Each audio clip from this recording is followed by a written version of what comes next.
नमस्कार, एक बार फिर स्वागत है आपका के भारत न्यूज़ में। जैसा कि मैंने अभी आपको बताया था कि थोड़ी देर के अंतराल के बाद फिर मैं हाजिर हूँगा। मेरे साथ में वार्तालाप में जुड़े हैं पुलकित जी, उनसे फिर से जानेंगे। जैसे कि रुझान आज सुबह से ही आ रहा है, एनडीए बढ़त बनाता हुआ नजर आ रहा है। फिलहाल आने वाले वक्त में किस तरीके का क्या रुझान आने वाला है, क्या किसकी बढ़त होगी, इस पर चर्चा करते हैं पुलकित जी से।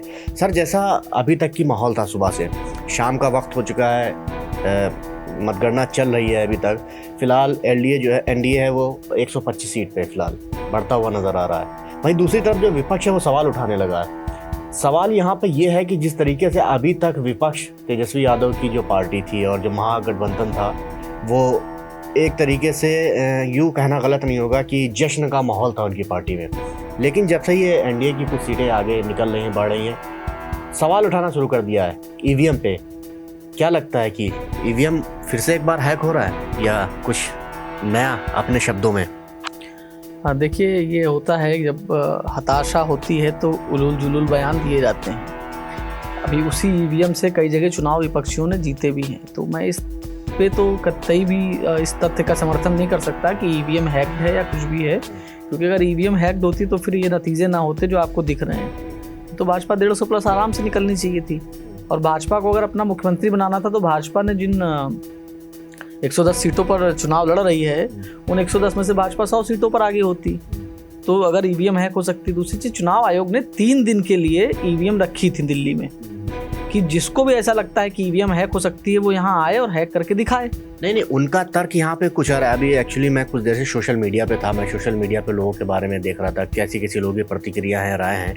तो उनका सीधा कहना यहाँ पे ये है, आरोप है, बैलेट पेपर से जब तक की मतगणना हो रही थी, ये तेजस्वी यादव और महागठबंधन जो भी था पार्टी आगे थी। जैसे ही ईवीएम से मतगणना शुरू होती है और उसके बाद में ऐसा लगता है कि ये इनकी पार्टी नीचे जा रही है, उनकी सीटें बढ़ती चली जा रही हैं। तो आरोप उनका ये है कि ईवीएम से जैसे ही शुरू होती है मतगणना, उसके बाद में कैसे सीट बढ़ने लगती हैं।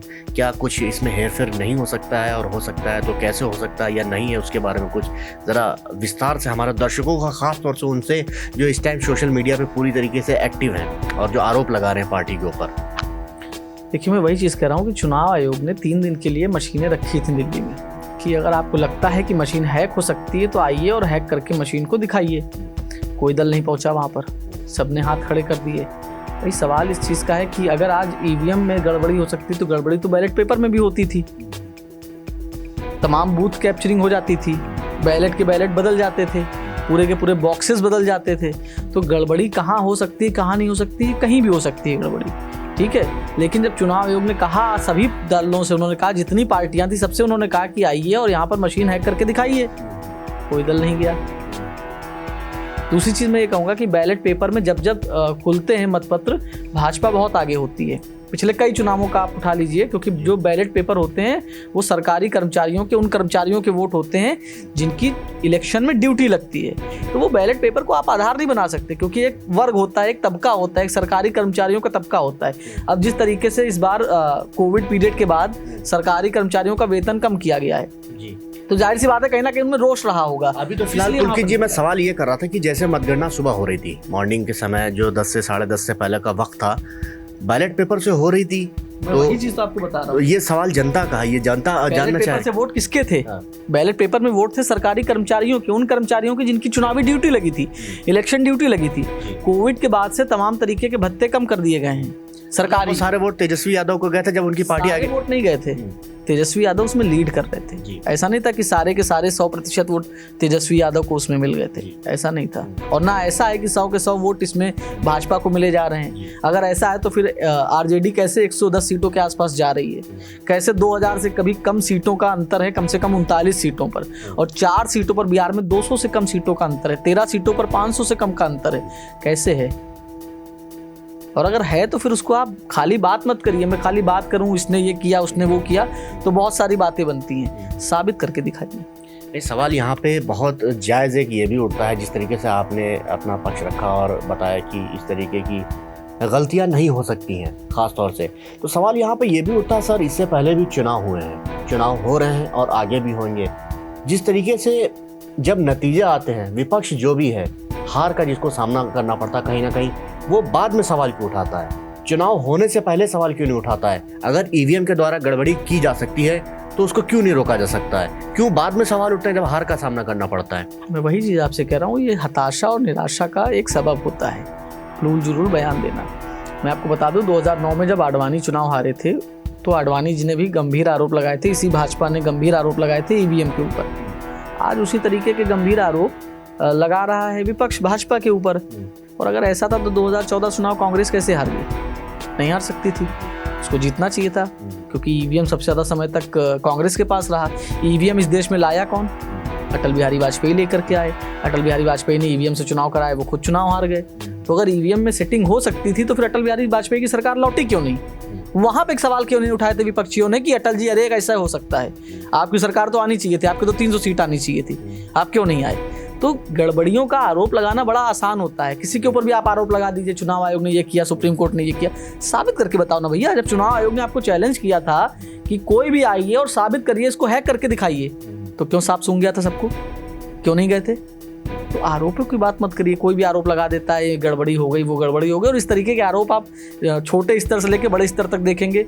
कॉलेज के मार्क्स में किसी के मार्क्स कम आ गए तो कहता है कॉपी ठीक से नहीं चेक हुई, ठीक है।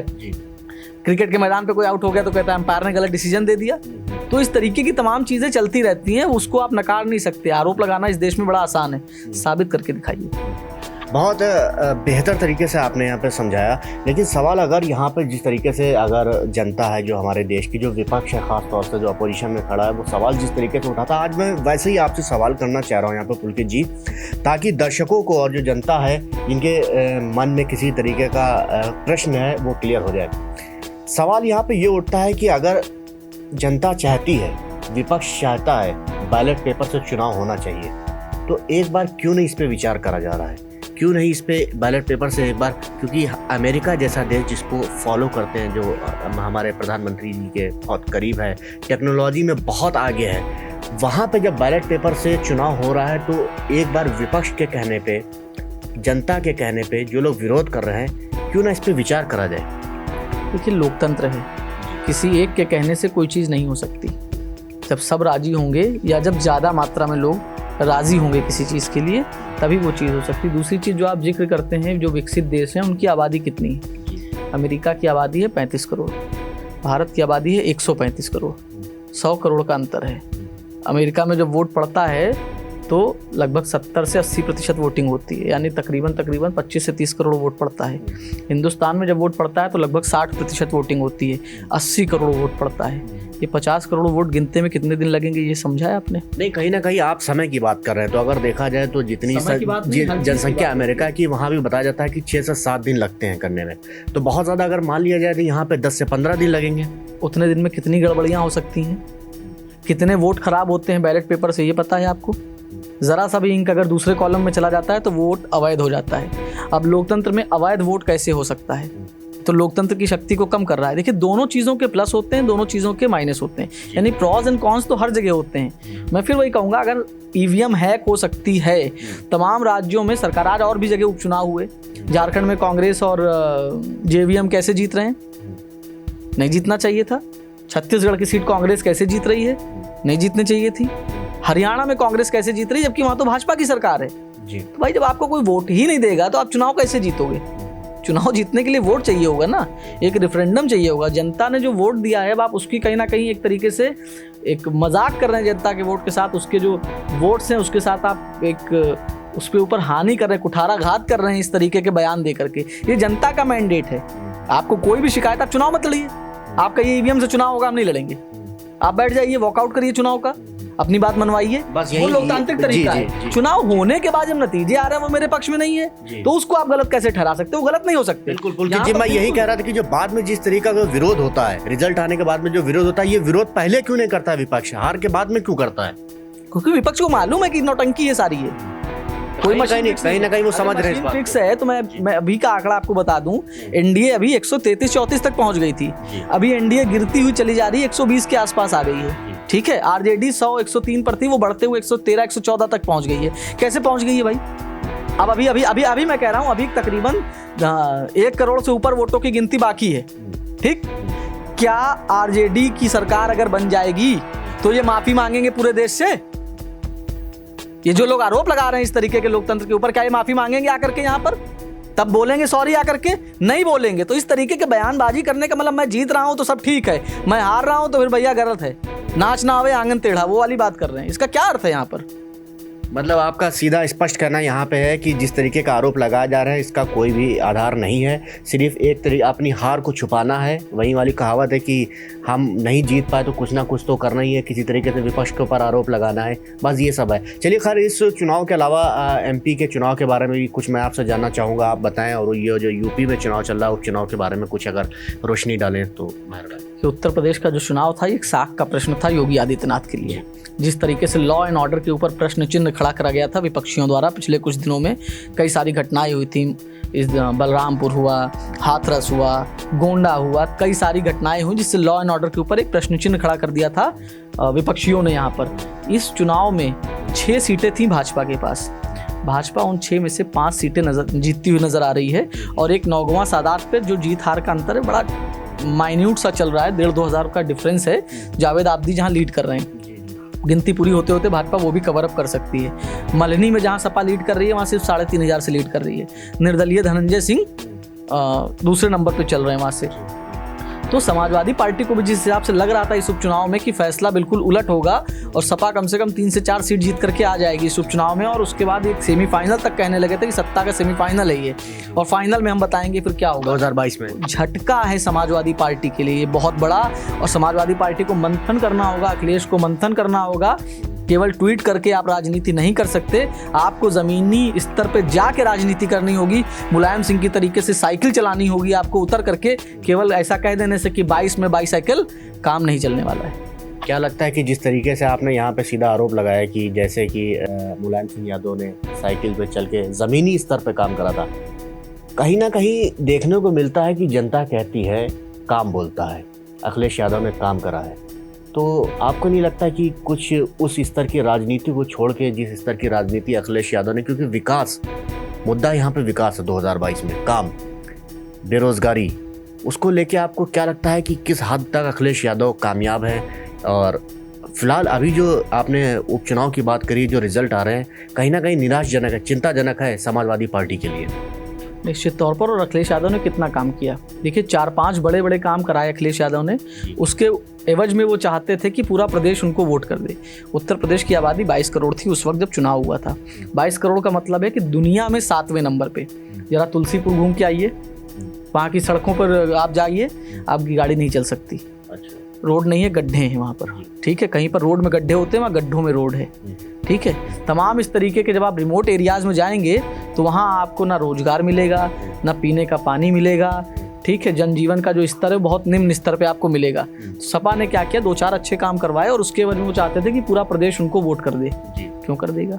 कितने रोजगार के नए अवसर आपने पैदा किए, प्रयास किया, लेकिन वो कार्यान्वित नहीं हो पाए। लेकिन यही सवाल जब समाजवादी पार्टी के किसी बड़े नुमाइंदे से या नेता से करा जाए तो वो कहते हैं कि चलिए मैंने 4-5 काम कराए, लेकिन भारतीय जनता पार्टी ने क्या करवाया?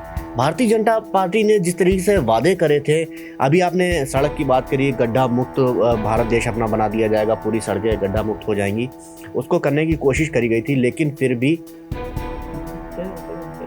लेकिन उस तरीके के नतीजे जो थे, कहीं ना कहीं आरोप यहाँ पे जो लग रहा था कि लगते हुए नहीं आ रहे हैं। तो आपने जैसा बताया कि समाजवादी पार्टी के कार्यकाल में 4-5 काम हुए, लेकिन उनका आरोप है कि भारतीय जनता पार्टी के जब तक उनकी सरकार रही, चाहे केंद्र में हो या यूपी के, अगर खास तौर से अभी मैं बात कर रहा हूँ यूपी में रहे, तो उनकी तरफ से ऐसे किस तरीके के कार्यों को आप गिनाना चाहेंगे?